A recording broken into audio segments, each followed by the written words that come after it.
দর্শক, হাজার মাসের চেয়েও শ্রেষ্ঠ রজনী পবিত্র লাইলাতুল কদর আজ পাপ মুক্তি আর আল্লাহর নৈকট্য লাভের আশায় আজ ইবাদত বন্দেগীতে মগ্ন রয়েছেন ধর্মপ্রাণ সব মুসল্লি। আরও খবর জানতে চেষ্টা করছি বাইতুল মোকাররমে এই মুহূর্তে আমাদের সহকর্মী মুহাজির হক রয়েছেন, তার কাছে যাব।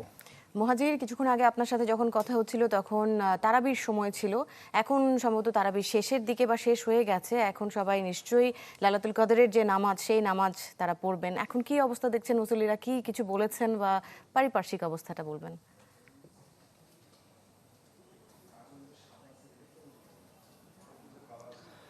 দৃষ্টি আসলে লাইলাতুল কদরের নামাজ বলতে গেলে আসলে তারাবির নামাজ কিছুক্ষণ আগে শেষ হলো। এখন ভেতরের যে নামাজ সেটি হচ্ছে এবং কদরকে নিয়ে লাইলাতুল কদর যে ২৭ রমজানে আমরা পালন করে থাকি, আপনি জানেন এটা আসলে ইসলামিক স্কলাররা যেমনটা বলেন যে বেজোর রাত্রিগুলোতে এই দিনকে তালাশ করার কথা বলা হয়েছে রমজানের, এবং কদরের জন্য আসলে এরকমভাবে বিশেষ নগদ নিয়ে এলো হার না মানা হার অফার।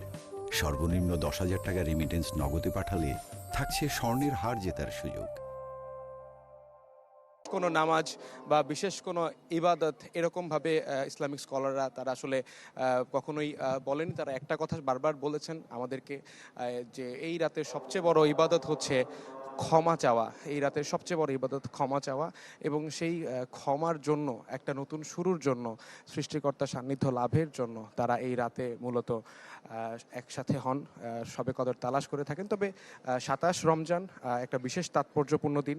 বিশেষ করে এই দিনেই পবিত্র কোরআন নাজিল হয়েছে এবং আজকে খতমে তারাবি ৩০, আমরা রমজান মাসে যে শুরু থেকে যারা তারাবির নামাজ আদায় করে থাকেন, আজকে সেই ঘন্টা শেষ হলো কিছুক্ষণ আগেই। অর্থাৎ পবিত্র কোরআন তারা দিনভর ২৭ রমজান তারা আসলে এটা শেষ হয়ে থাকে, এবং সেই কারণেই ধর্মপ্রাণ মুসল্লিদের একটা আবেগ থাকে, এবং সেই আবেগের জায়গা থেকেই তারা সমবেত হয় এবং এই দিনটিকে একযোগে পালন করা হয় পবিত্র লাইলাতুল কদর বা শবে কদর দিবস, শবে কদর উপলক্ষে। এবং আজকে বাইতুল মোকাররমেও কিন্তু আমরা দেখেছি ইসলামিক ফাউন্ডেশন থেকেও নানা আয়োজন ছিল, রাজধানী জুড়েও নানা আয়োজন উপলক্ষ বিশেষ নামাজ, জিকির, আজকারের ব্যবস্থা করা হয়েছে।